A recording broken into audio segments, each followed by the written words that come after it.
Thanks, Prime Minister. Prime Minister, should Brits prepare for nuclear war? Say that again. Should Brits prepare for nuclear war?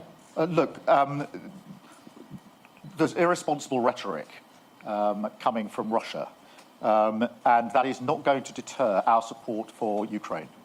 We're now on day 1,000 of that conflict. That's 1,000 days of Russian aggression, 1,000 days of sacrifice in Ukraine. We have stood with Ukraine from the start, and I've been doubling down in my clear message that we need to ensure that Ukraine has what is needed for as long as is needed to win this war against Putin. Michael.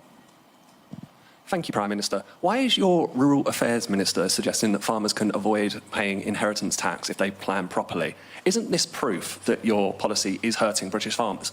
Look, on the question of farming, I think it's important I just restate that, firstly, £5 billion was set aside in the budget over the next 2 years for farming. That is the single biggest amount of money into farming and sustainable food production that has ever been set aside in any budget ever. So that's a real statement of intent in terms of supporting farmers.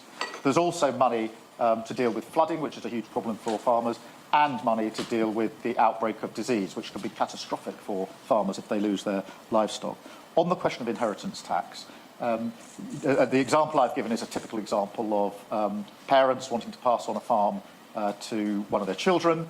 And in those cases, when you look at all the thresholds available, that means that only farms over the value of £3 million will be affected by the changes, and therefore the vast majority of farms will be unaffected.